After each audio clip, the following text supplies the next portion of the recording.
Hello, boys and girls. Today we're going to be talking about our reading skills of the day. Reading skills are basically the content necessary for reading understanding. It's the abilities that are required of you to answer particular question types. Our reading skills today are flashback and point of view. Let's take a look at our objectives. We are learning to compare and contrast the point of view from which stories are narrated, including the first and third person. We are learning to identify flashbacks in a text.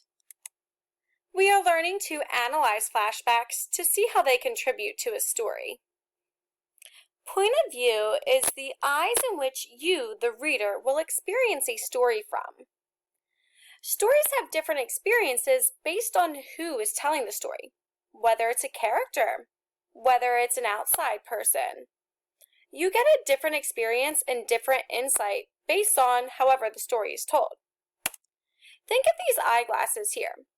When you look through your eyeglasses, you see clear, crisp, and detailed surroundings. But without those glasses, your surroundings seem blurry, fuzzy, and unclear. So think of wearing the glasses as one point of view type and not wearing the glasses as another point of view type. They give you different experiences when you're looking. Stories and text have that as well. Depending on the point of view in which it's told, you get a different experience from the story, meaning different insights about the story. Let's take a look at the point of views. There are many different point of view types, and there's basically three categories. We have first person point of view, second person point of view, and third person point of view. We'll talk about all three. In first person point of view, the character is telling you the story from his or her point of view and own experience. An example is After the Fall. Humpty Dumpty was telling you his story. Diary of a Wimpy Kid, where you hear all about his experiences throughout school from himself. And Because of Winn-Dixie, where Opal is telling you her story. Some clue words that'll help you identify if a text is written in first person point of view include I, me, our, us, and we. So if a text has any of these words in them, it's written in first person point of view. Second person point of view. The narrator is talking directly to you. This is often used in giving directions. So some examples we have are 2 game directions and some directions on how to bake a cake. Some clue words to help you identify if a text is written in second person point of view include your, yours, you, and you'll, which is a contraction for you will. Third person point of view. The narrator is outside of the story and not one of the characters.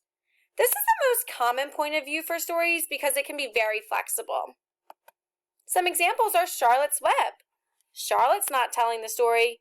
Wilbur's not telling the story. Fern's not telling the story. It is someone completely different outside of the story. This is the same with Charlie and the Chocolate Factory and The Invisible Boy. Third person point of view, the characters are not telling the story, but somebody else that's usually unnamed. Here are some clue words to help you identify if a text is written in third person point of view. He and she, they, them, his and hers. So if you see these words, the text is written in third person point of view. Now it's your turn. You'll see this worksheet on Google Classroom entitled Point of View. It gives you a little refresher here. First person point of view is when a character tells the story. The character is the narrator and uses words such as I, me, and my. Third person point of view is when an outsider tells the story. The narrator is an observer and uses words such as he, she, and they. So you have one question here that says, is because of Winn-Dixie told through first-person point of view or third-person point of view? How do you know? Make sure to use examples from the text. Don't forget to don't forget. The second question here says, look closely at books you are currently reading. You may also need to visit your classroom library or school library. So here, boys and girls, I know we're learning remote, but you can access any books that you have laying around your house. Or in my virtual classroom, you can click the books on the bookshelves. You'll be taken to a website where you can access getepic.com, Tumble Books, and Story Online. You can use those websites to help you pick some books. Then you can continue and make a list of 3 books told in the first-person point of view and 3 books told in the third-person point of view. Now let's talk about flashbacks in literature. A flashback happens when a character remembers an earlier event that happened before the current point of the story. So it's kind of like when you see characters in a movie or a TV show, pause and think about past events of their life. Kind of like here, you see this bear thinking.